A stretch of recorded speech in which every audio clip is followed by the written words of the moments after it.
Quisiera iniciar la predicación del día de hoy recordando una historia de un futbolista. Hace mucho tiempo, 1937 aproximadamente, sucedió un hecho que quedó marcado en la historia del fútbol, justamente en la historia de este portero, un portero que jugaba en un equipo de fútbol inglés, se llamaba Sam Barton, no sé si lo escuchó.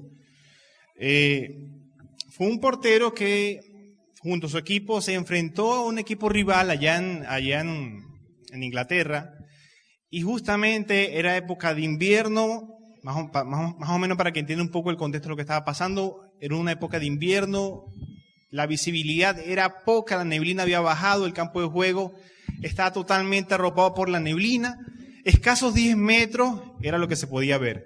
Sin embargo, el partido comenzó. Sam Barton, junto con el resto de sus compañeros, se enfrentaron al equipo rival.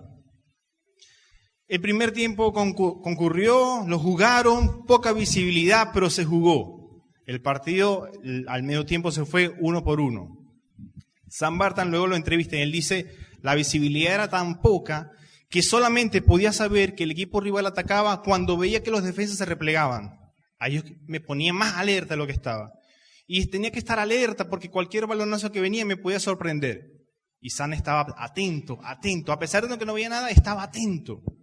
El segundo tiempo igual comienza con las mismas condiciones. Aproximadamente 10 minutos han pasado el segundo tiempo. Sam se extraña de que no escucha nada, no escucha que las personas gritan gol del equipo, o sea, de su equipo, no escucha nada, y al mismo tiempo tampoco muestra o observa que la defensa vaya a replegar. Sin embargo, Sam se mantenía alerta porque no sabía en cualquier momento un balonazo podría venir y sorprenderlo. Un jugador, si en el fútbol un minuto, un segundo se desconcentra, ¿qué pasa? Gol, puede perder el partido. Entonces Sam estaba, ya habían pasado 10 minutos y estaba alerta, pendiente. Un balón, la defensa, nada. Aproximadamente el minuto 15 del segundo tiempo, un guardia de seguridad de los que están en el estadio se acerca a Sam y lo mira que Sam está alerta, y le dice, Sam, ¿qué haces? Sam lo mira y le dice, ¿cómo que qué hago? Estoy porteando, pendiente que no me metan un gol. El guardia lo ve y se ríe y dice, Sam, el partido fue suspendido hace 15 minutos. Imagínense. Hace 15 minutos Sam estaba alerta. En medio de la niebla, sin ver jugadores, sin ver nada, él estaba alerta. Sam, aún así, extrañado, se va a los vestidores. Cuando llega encuentra todo el equipo ya vestidito, cambiado para irse. Y lo mira y se echa a reír. Porque en Sam se mantuvo alerta durante esos 15 minutos de que no hubo juego. Lo interesante de esta historia es que pasó a la historia del fútbol como el portero que nunca abandonó. Y es que es interesante porque a pesar de que Sam no veía nada, ¿qué hacía? Estaba alerta, estaba atento. ¿Sabe que el apóstol Pedro también nos habla acerca de estar alerta a nosotros los cristianos? Que aunque no veamos nada, debemos estar alerta. ¿Pero por qué será? Yo te invito allá a que vayas a tu Biblia, ahí la primera carta de Pedro, primera carta de Pedro, capítulo 5, versículos del 8 al 9. Cuando lo tengas, un fuerte amén para leerlo todos juntos. Primera de Pedro, capítulo 5, versículos del 8 al 9. ¿Lo tenemos? Dice así la palabra de Dios.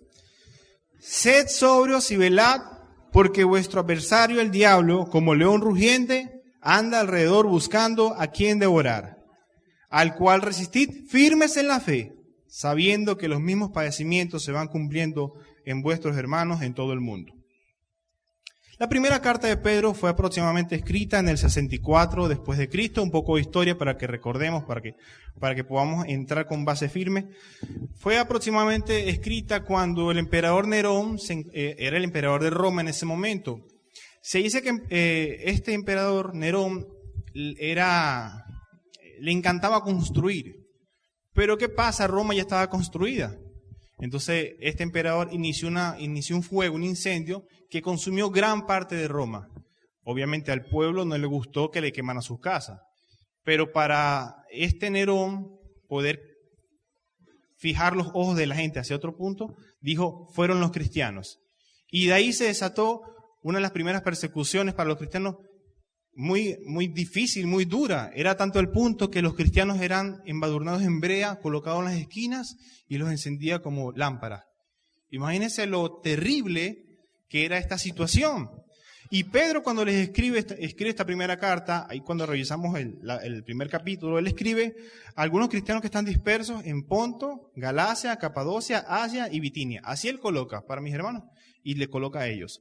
Porque estos hermanos, Pedro sabía que esta persecución que se estaba originando aquí iba a llegar hasta ellos. Entonces Pedro les escribe para que estén atentos cuando llegue este momento. Se dice que la primera carta de Pedro es una carta que habla acerca de cómo afrontar los sufrimientos, justamente por este tema. Usted la revisa y es muy hermosa. Entonces, bueno, teniendo en cuenta un poco lo que es este contexto histórico, incluso usted lo puede revisar en los libros de Historia Universal y va a encontrar este episodio del gran incendio en Roma. Entonces, tenemos un único principio que quiero compartir con ustedes, pero a la vez se deriva en tres grandes verdades. Si usted toma nota, dice así este único principio.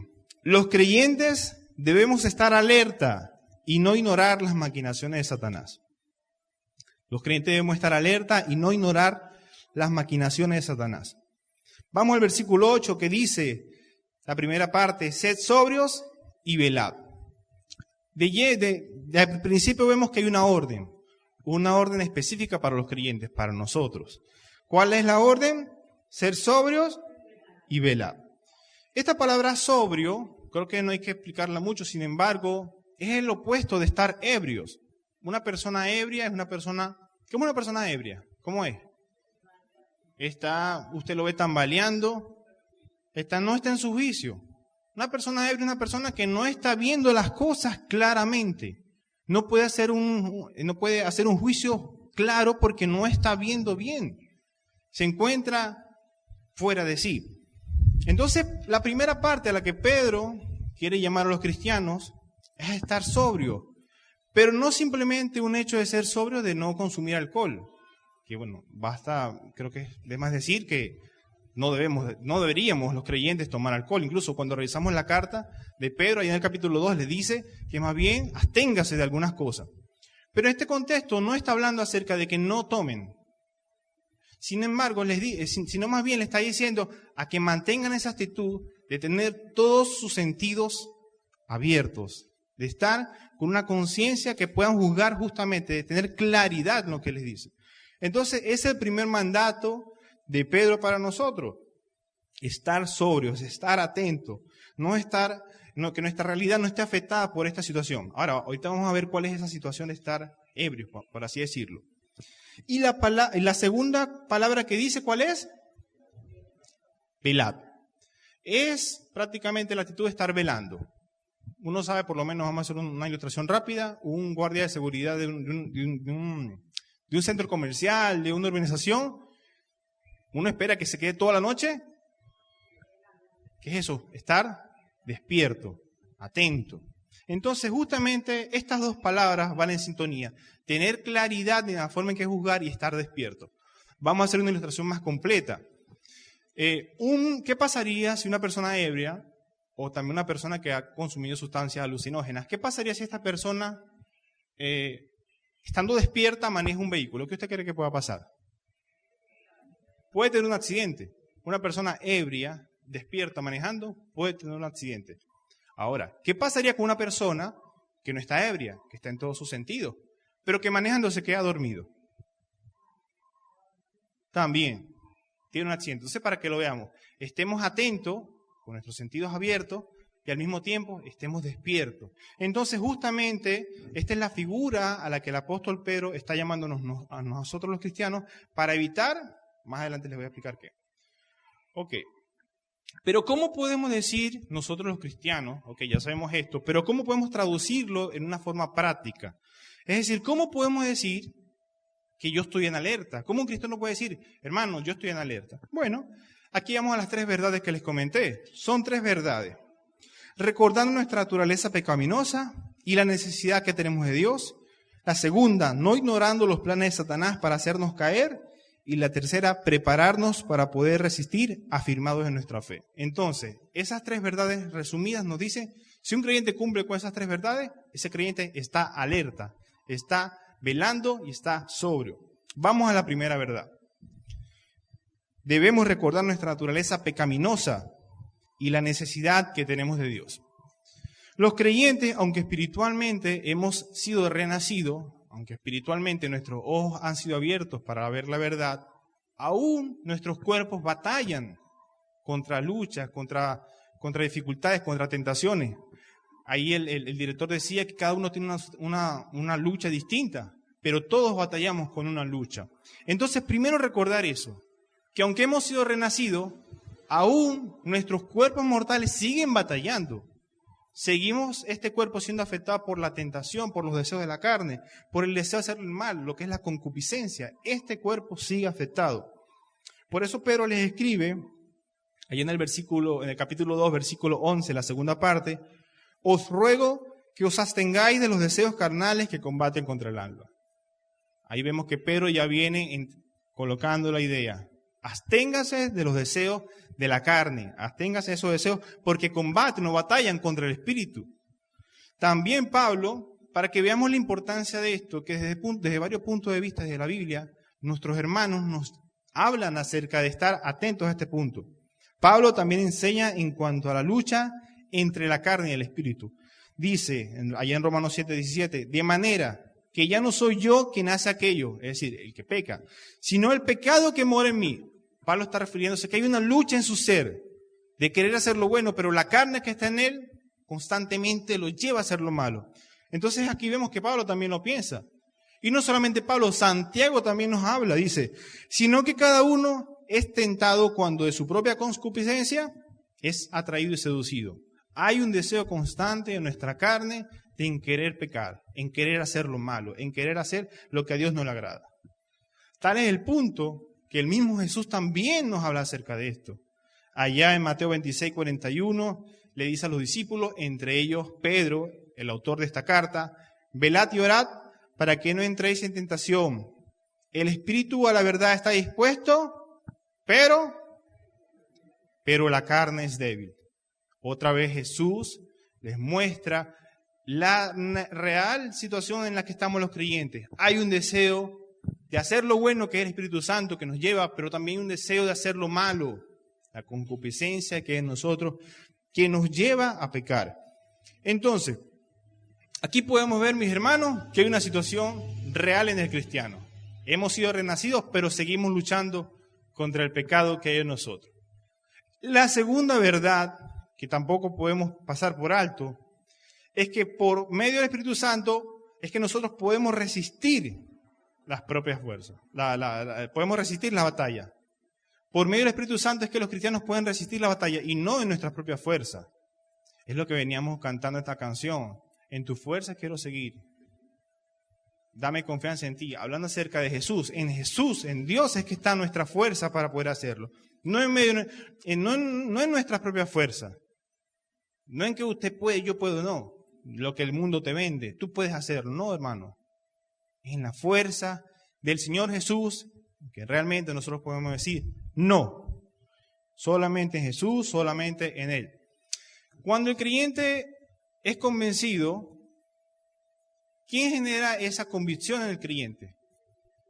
El Espíritu Santo nos convence y nos dice, mira, eres pecador, tú necesitas de Dios. No es usted mismo, no, hermano, sepa que es el Espíritu Santo quien se encarga de convencer al hombre de pecado, de justicia y juicio. Él nos convence, tú eres pecador, tú necesitas de Dios, tú necesitas arroparte en su salvación para poder seguir, no en tus propias fuerzas. Pero no solamente nos convence de esto, no solamente el Espíritu Santo nos dice, eres pecador, necesitas al Señor, sino que también somos dotados los creyentes con el fruto del Espíritu. El fruto del Espíritu, mi hermano, veámoslo, es uno solo, no son varios frutos. Es un fruto que tiene varios gajos. Yo lo veo como una mandarina. Usted pone una mandarina y tiene varios gajos. Entonces uno de los gajos es amor, otro es bondad, otro es paciencia, fe, templanza, y ese fruto, mi hermano, usted lo tiene todito. Los tiene, si es creyente, usted tiene todos esos frutos. Y con todos esos frutos es que usted puede afrontar las situaciones. Vemos que Dios tampoco no nos deja a expensas de nuestra suerte, como quien dice. No, Él nos deja su Espíritu Santo para afrontar las circunstancias, las situaciones de la vida. Dios no es un científico loco en un laboratorio que ve cómo está actuando un ratón en medio de una situación. No, mis hermanos, Dios no es así. Sino que cuando Él nos permite, porque eso sí es cierto, el Señor nos permite pasar por tribulaciones, por pruebas, por angustia, pero Él no lo hace para ser malo, no. Él lo hace primero para gloria de Él. Segundo, para ser como su Hijo. Pero lo hermoso de esto es que Él nos da esa mandarina, ese fruto del Espíritu, para que en sus fuerzas, en las de Él, no en las nuestras, podamos salir victoriosos de esa batalla, que es lo que cantábamos. Es en su fuerza, mis hermanos, no es en las nuestras. No es en nuestra fuerza. Por eso nos gloriamos y, mejor dicho, nos alegramos cuando nuestros hermanos dan sus acciones de gracia y dicen, yo le doy gracias a Dios porque me ayudó. Yo le doy gracias a Dios porque nos ayudó como iglesia. Porque así es.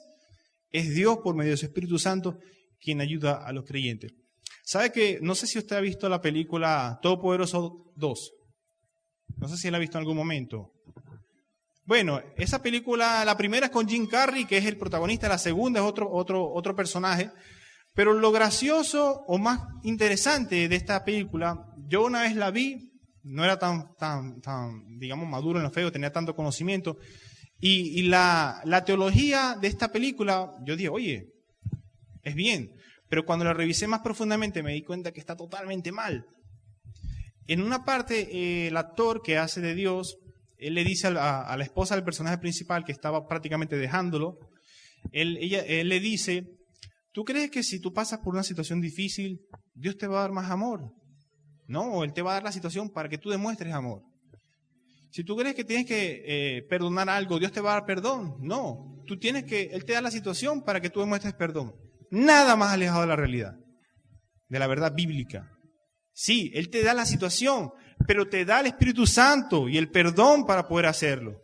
No es nuestra propia fuerza, no es porque seamos buenos, no, mis hermanos, es gracias al Espíritu Santo de Dios, gracias al amor de Dios, en que nosotros realmente podemos salir victoriosos de la batalla. Entonces, número 2, no podemos pensar que es nuestra propia fuerza, sino en la fuerza de nuestro Señor. ¿Cuál era el primer punto? Recordar nuestra naturaleza pecaminosa. El segundo, no podemos hacer las cosas en nuestras propias fuerzas, sino en la fuerza por medio del Espíritu Santo del Señor. Así es. Ok. Debemos ser humildes para entender que no somos Dios y que debemos luchar contra los deseos de tener el control, el ser humilde. Aquí hay una parte que tiene que ver mucho, o se parece bastante con el tema de la batalla contra la carne, pero creo que es bueno que lo tomemos en cuenta, porque incluso el apóstol Pedro en el contexto anterior nos hace un gran énfasis en cuanto a este punto. Y es el tema del orgullo en el creyente. Y cómo su influencia nos ciega para no ver ni cambiar nuestro error. Cuando un creyente es orgulloso, veámoslo de esta manera, está como un ebrio, está con sus sentidos alterados. Revisemos ahí el capítulo 5, versículo 5. Vamos a leerlo juntos para ver el énfasis que el apóstol Pedro está haciendo. Dice, igualmente jóvenes, yo voy contando con mis dedos cada vez que el apóstol Pedro hace referencia al tema del orgullo. Igualmente jóvenes, estad sujetos a los ancianos y todos sumisos unos a otros, revestidos de humildad, porque Dios resiste a los soberbios y da gracia a los humildes. 6. Humillaos pues bajo la poderosa mano de Dios, para que Él los exalte cuando fuere tiempo, echando toda vuestra ansiedad sobre Él, porque Él tiene cuidado de vosotros. En 3 versículos, ¿cuántas veces el apóstol Pedro hizo énfasis al tema del orgullo y la humildad? 7 veces aproximadamente. ¿Hay un énfasis ahí marcado? Hay un gran énfasis marcado en cuanto al tema del orgullo. sabemos que lo opuesto a la humildad, ¿qué es? El orgullo. El orgullo, vamos a tratar de definirlo entre nosotros, vamos a aprovechar que estamos así junticos. ¿Qué es el orgullo, mis hermanos? ¿Cómo? Inflarse, no reconocer sus errores, querer hacer nuestra voluntad y no la de Dios, creer que somos el centro de las cosas, pensar yo lo puedo solo, no necesito ayuda. ¿Qué otra cosa podemos decir que es orgullo? Bueno, ahí está un montón que no escuché bien. Pero vemos que son varias cosas. Yo más o menos lo resumí de esta manera. Y dice así. El orgullo es darnos el crédito por algo que ha hecho Dios. Es tomar su gloria. Es autoadoración. Es endiosamiento práctico. ¿Sabía que el orgullo fue una de las cosas que prácticamente tiró a Satanás del cielo? Él quería colocar su trono al lado de Dios, como decir, yo también quiero esa gloria. Vea el punto. El orgullo nos ciega de la verdad y nos hace rechazar cualquier argumento contrario al nuestro, lo que decíamos por ahí, yo tengo la razón. El orgullo nos hace querer tener el control y al no lograrlo entramos en ansiedad. ¿Cómo termina la parte B de versículo 7? Echando toda vuestra ansiedad sobre él. La ansiedad se genera cuando tú quieres hacer algo y por más que te esmeres no lo logras. Y le das y le das y le das y no lo logras. Marta, afanada y turbada estás. Afán, ansiedad. Eso sucede con una persona cuando quiere tener el control de todo. Cuando quiere hacerse Dios. Dios es Dios porque Él puede hacer lo que quiera haciendo así. Pero nosotros no podemos, mis hermanos. Entonces, cuando no podemos, nos llenamos de ansiedad. Entonces, justamente, Pedro está diciendo, cuídense del orgullo. Y si en algún momento llegan a tenerlo, echen su orgullo, su ansiedad, echen su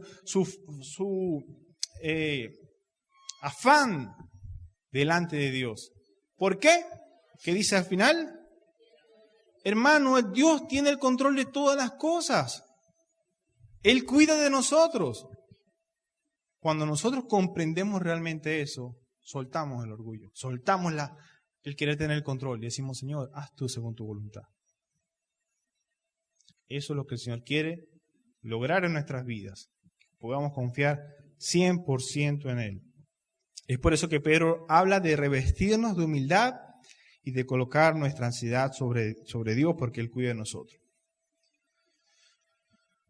Cuando ignoramos el peligro del orgullo, es cuando empezamos a confiar en nuestra fuerza, porque lo dijimos, caemos en las mentiras de Satanás, porque al final es Satanás que usa algunas herramientas que vamos a ver ahorita, para hacernos creer que yo puedo con esto, este es mi problema, a ustedes no les incumbe, sé lo que estoy haciendo y puedo parar cuando quiera.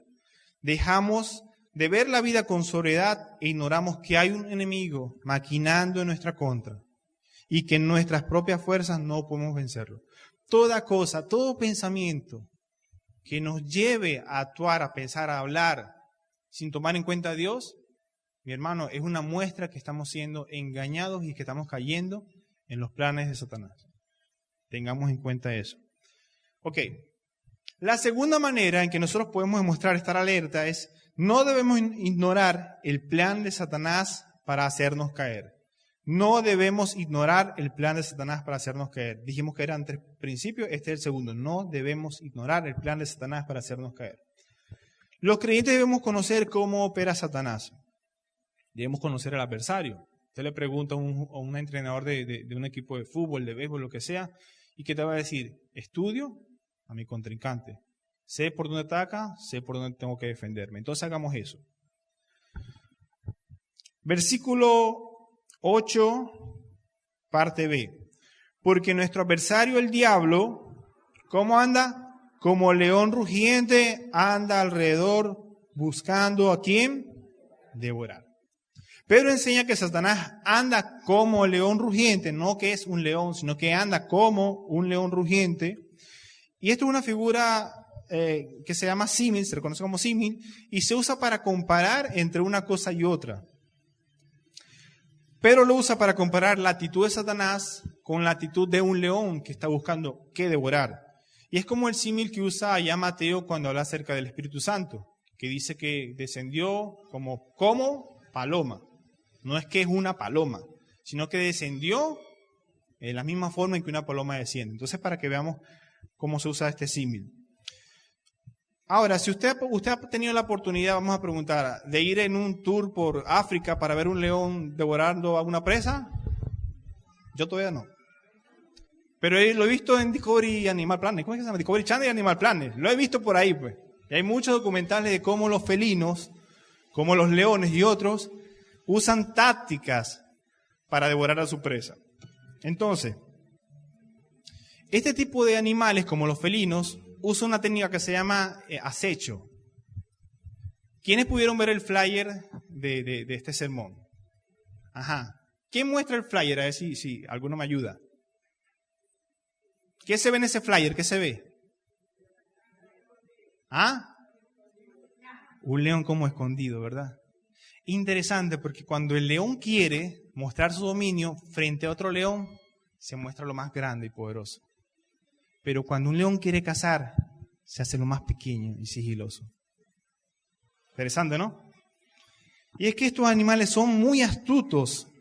Son dispuestos a pasar horas y horas acechando a su presa, buscando el momento en que ésta esté lo mayormente desprevenida.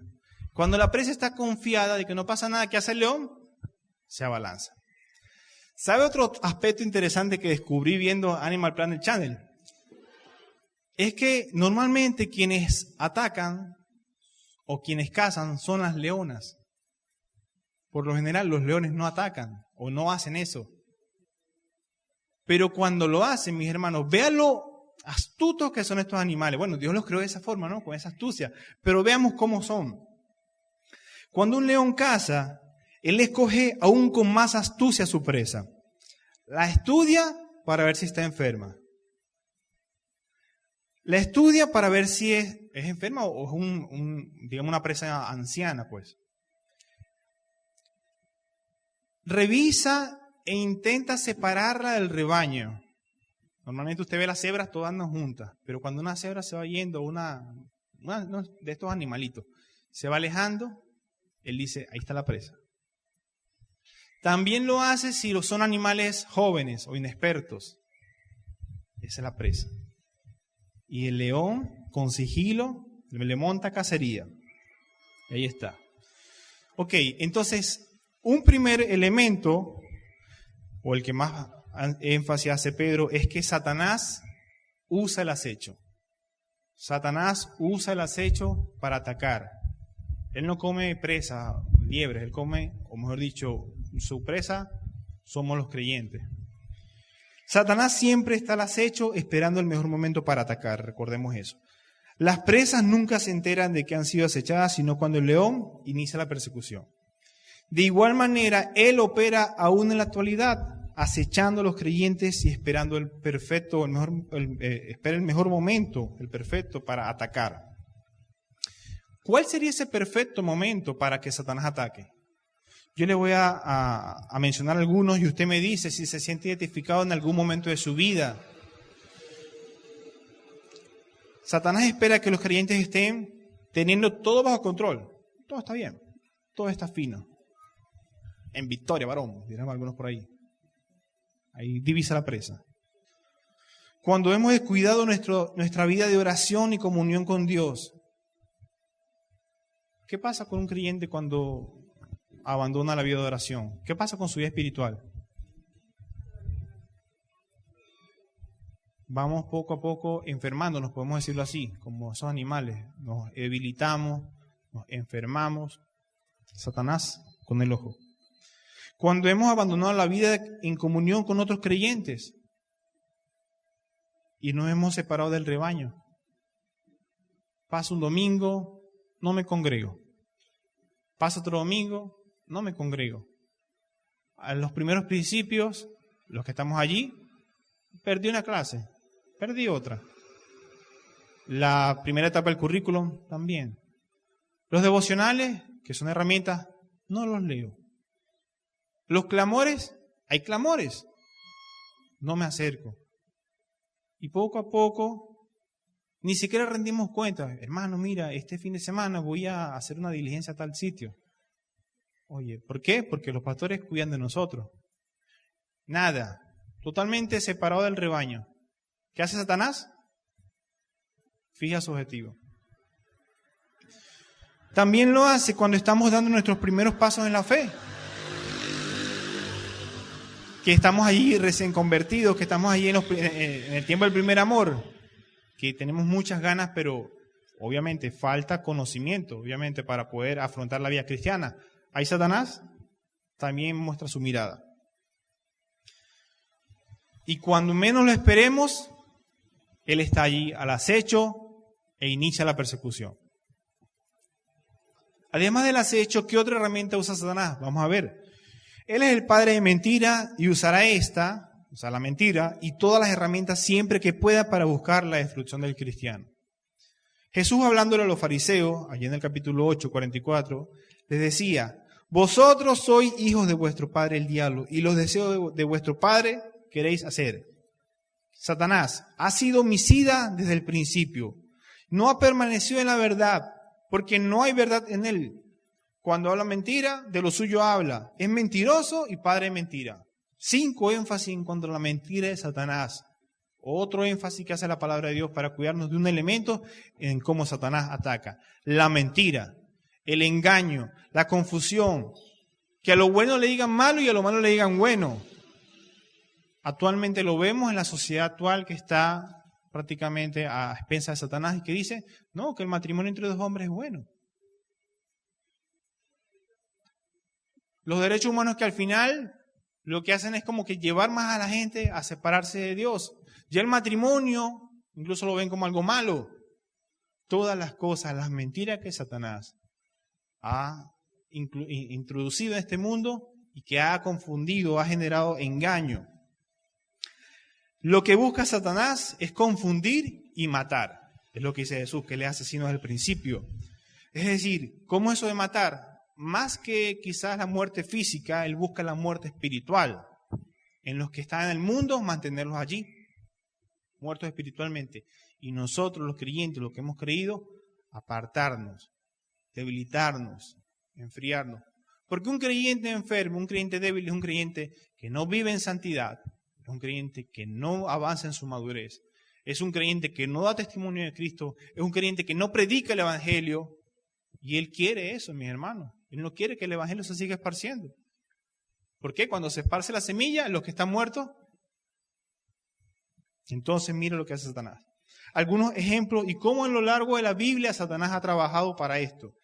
En el Edén le dijo a Eva que no moriría, sino que sería como Dios. La confundió con el deseo de destruir y matar su relación con Dios. Recordemos que allí se rompe la relación con Dios. Adán y Eva tenían una relación estrecha con Dios, pero a raíz del pecado hubo la destrucción. Hemos sido separados por Dios por causa del pecado. Él es quien tiene cautivo a este mundo, muerto espiritualmente, llevado por la corriente de mentira, que él mismo ha influenciado. Nosotros estuvimos allí, pero por la misericordia de Dios y por su gracia, ya, gracias a Dios, no estamos en esa corriente. Amén, mis hermanos. Amén. Ya no somos sus esclavos. Gloria a Dios. Eso está en Efesios 2. También, bajo el permiso de Dios, Él ha afectado la salud física de algunos, buscando que la relación con Dios de sus víctimas se vea afectada. ¿Qué sucedió con Job? Cayó en lepra, su familia, toda una situación bien difícil que le aconteció, buscando ¿qué? Lo que es a su esposa. Maldice a Dios y muérete. Pero ¿qué dijo Job? No. ¿Por qué lo haré? Y al final vemos cómo esta situación hizo que realmente Job pudiera conocer a Dios. Pero Satanás lo que buscaba era destruir su vida, destruir su relación con Dios. Que él se alejara de Dios. Gracias a Dios no lo logró. Él zarandeó a los discípulos de Jesús buscando destruir la misión que tenían para evitar la expansión del Evangelio. ¿Qué es lo que le dijo Jesús a Pedro? El diablo os ha pedido. Te quieres zarandear, Pedro. ¿Por qué? ¿Qué pasaba si los discípulos eran zarandeados y caían? La misión de predicar el Evangelio y expandirse llegado hasta subir. Entonces, por eso él está allí, engañando. Engañó a Ananías y Zafira, ya pensando en la iglesia, en la historia de la iglesia. Allá en el libro de los Hechos, tentándolos con reconocimiento y gloria. Y justo por esta situación terminaron muriendo físicamente. En la actualidad, y en lo que ha sido toda la historia de la iglesia, usa a falsos maestros en pseudo iglesias para confundir a muchos y mantenerlos en el error, mantenerlos allí. Porque ¿qué pasa si una persona está en el error? Nunca se va a enterar de la verdad. Nunca va a conocer el plan de Dios. Entonces su deseo es mantenerlos allí, en el engaño, allí, confundidos. Él tentó a Jesús. A mí me pareció esto lo más, oye, si eres bien descarado. Tentó a Jesús cuando éste se retiró al desierto, ofreciéndole satisfacer su hambre.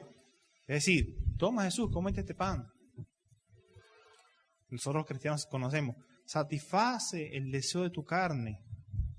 Pero Jesús no. Y le respondió, no solo de pan vivirá el hombre, sino más bien,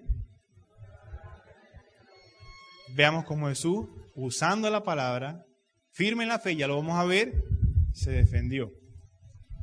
Prometiéndole gloria si lo adoraba. Póstrate ante mí y todo lo que ves aquí será suyo.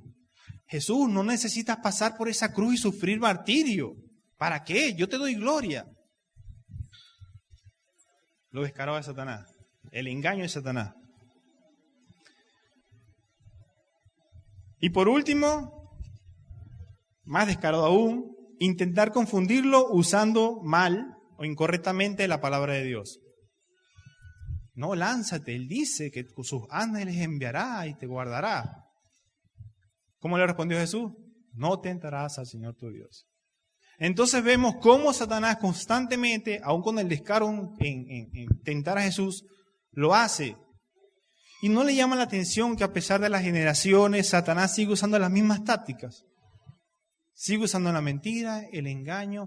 No vale, pero eso no es algo sencillito, una mentira blanca. Eso no es... Porque le ha funcionado y muchos en su momento hasta hemos caído. Y él continuará buscando destruir. ¿Qué haremos nosotros? Teniendo en cuenta qué haremos nosotros para no ser presa de Satanás. Tercera verdad, debemos prepararnos para poder resistir, afirmados en nuestra fe. El versículo 9, la parte A dice, al cual resistid firmes, al cual resistid firmes en la fe. El apóstol Pedro nos enseña cómo un creyente puede resistir la tentación.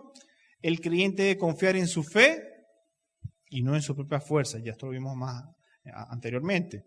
Lo escribe alguien que confía en su propia fuerza. Jesús le dijo, velad y orad para que no entréis en tentación. La verdad el Espíritu quiere, pero la carne es débil. Fue a orar y regresó, estaban dormidos. Volvió a hacerlo, volvió a regresar, otra vez dormido. Quizá confiando, nosotros podemos resolverlo, nosotros podemos. Señor, estaré contigo hasta lo último. He de morir por ti si es necesario. Pedro, me negarás. ¿Qué pasó con Pedro? Cayó. Pedro comprendió esto, mis hermanos. Pero gracias a Dios, Pedro lo entendió. Porque Pedro es justamente el que nos escribe esta carta. Y nos anima a nosotros para que no pasemos por lo mismo. Lo mismo también llama la atención que el apóstol Pablo hace referencia a este tema del escudo de la fe. ¿Recuerdan allá la armadura de la fe? Pónganse el escudo de la fe para el cual podrá resistir, apagar los dardos de fuego del enemigo. Es la misma fe que nos puede ayudar a que ante la mentira de Satanás defendernos. Pero ahora, de forma práctica o digamos decir, ¿cómo es eso de estar firme en la fe? ¿Cómo yo puedo hacer eso? ¿Cómo puede un creyente decir que está firme en la fe? Un creyente, veámoslo de esta manera, usted más o menos vaya pensando en su vida mientras lo voy mencionando. Un creyente inicia este proceso hacia la firmeza cuando decide apartar tiempo para estudiar y orar. Cuando este creyente profundiza en comprender los mandamientos del Señor y cuando se interesa en conocer la sana doctrina. ¿Usted quiere iniciar el proceso de estar firme en la fe? Aparte un tiempo, empiece a orar, a estudiar la palabra de Dios. Si tiene la oportunidad de estar en algunos de las etapas de capacitación o el plan educativo de la iglesia, haga rezo en su propia vida devocional. Allí inicia el proceso de firmeza. Cuando empieza a reflexionar en su vida, a evaluar su propio comportamiento, cuando lo comienza a comparar con la enseñanza del Señor y ver si realmente lo está poniendo en práctica. Señor, tú dices, ama a tu enemigo. Eso dice tu palabra, pero vamos a revisar mi vida. ¿Qué pasó esta semana? Oye, me conseguí un compañero allá del trabajo y me dijo tales cosas. Y no, desde ahí no le hablo más. No lo estoy poniendo en práctica. Oye, Señor, tú dices en tu palabra que ninguna palabra corrompida salga de vuestra boca. Voy a revisar mi vida. Oye, pero esta semana estuvieron diciendo unos chistes de doble sentido y yo me reí incluso. Incluso también compartí uno. Entonces el creyente empieza a revisar su vida, empieza a revisar su comportamiento, si realmente se parece a la enseñanza de Jesús. Y allí empieza a poner poco a poco los mandatos de Dios por obras. Empieza a reflejar el carácter de Cristo. Esa es la meta. Antes te conocían porque eres una persona malhumorada, que todo el tiempo se quejaba. Oye, no debemos ser agradecidos, dice la palabra de Dios. Ahora te conocen como un cliente que no está malhumorado, que son raras veces las que se te ve malhumorado, que eres amable, busca mostrar amor. Hay un cambio, ¿se ve? Entonces justamente esto es una evidencia de que el creyente está firme o está caminando en firmeza. Un creyente está firme en la fe cuando el momento de actuar se pregunta primero, ¿qué haría Jesús? Tomar una decisión, ¿qué haría Jesús antes de hacerlo? ¿Qué pensaría Jesús? ¿Qué diría Jesús? Que empieza a retar su propio comportamiento para ver si se está pareciendo al de Jesús y toma decisiones según la voluntad de Dios. Está firme cuando batalla contra el pecado, cuando huye de la tentación, cuando es capaz de sacrificar su propia carne, sus propios gustos, lo que sea, por agradar a Dios. Allí podemos decir, oye, estoy caminando firme en la fe. Bajo este perfil solo que hago una pregunta, mis hermanos. Piensa en tu propia vida. Pregúntate, ¿estoy viviendo firme en la fe? ¿Estoy viviendo en firmeza? Algunos consejos prácticos quizás para iniciar la lucha contra las acechanzas de Satanás son los siguientes. Debemos identificar cuáles son nuestras debilidades. Es decir, cuáles son esos puntos donde comúnmente caemos o sucumbimos a la tentación. Si usted no sabe cuál es, primero ore pidiéndole al Señor.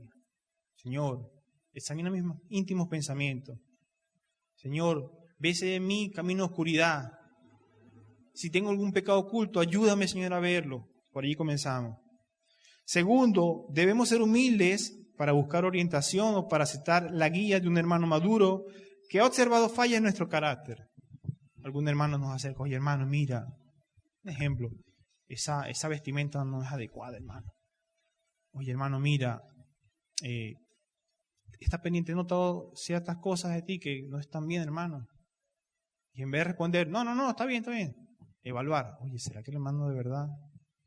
Porque hermano, por lo menos si son los pastores o algún hermano maduro en la fe, luego dicen porque nos aman y porque quieren nuestro bien, así como los padres cuando disciplinan a sus hijos. Aparte, debemos identificar los momentos o situaciones donde comúnmente caemos. A diferencia de la anterior, la primera era por lo menos el pecado en sí. Ejemplo, soy una persona que tiende a chismear o a murmurar. El pecado es el chisme. La situación, oye, esta semana estuve con mi vecina hablando y empezamos a chismear. La situación fue estar con la vecina allí e incurrir en estos temas. Ok. Mira, en mi teléfono estaba viendo cosas que no debo hacerlo. ¿Cuándo? ¿En qué momento? En esa situación, ahí.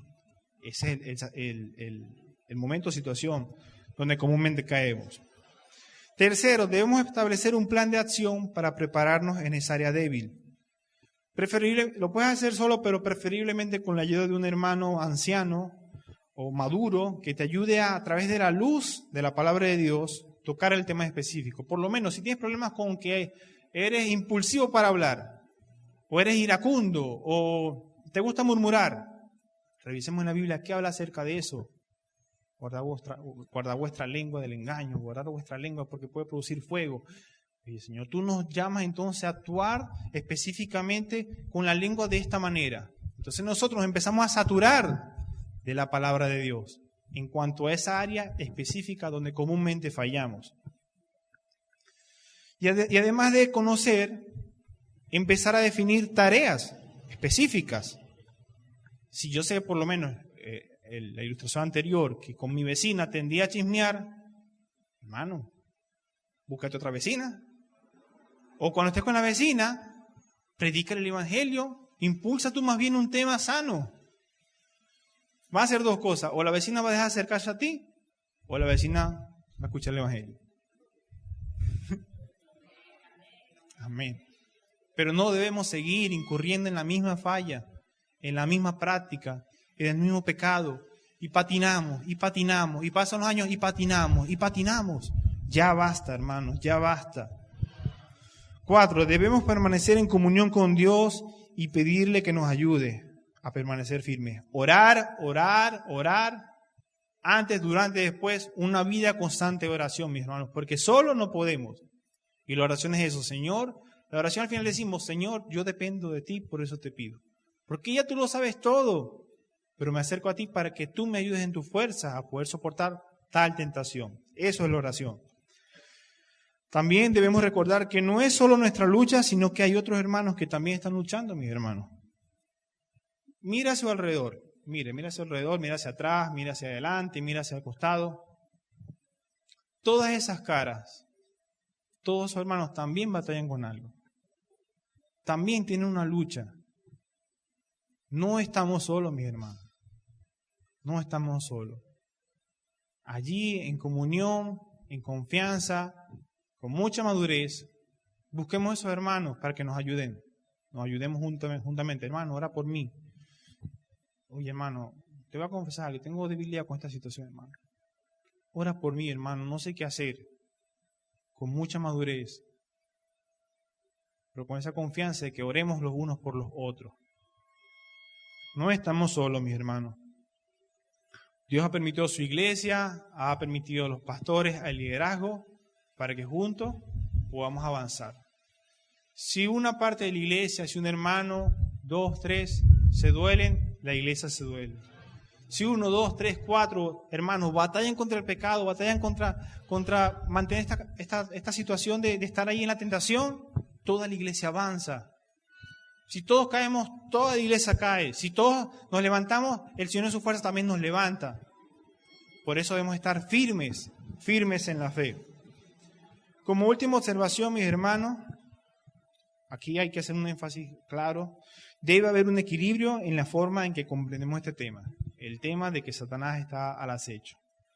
No podemos ignorar que Satanás hace planes para destruir nuestras vidas.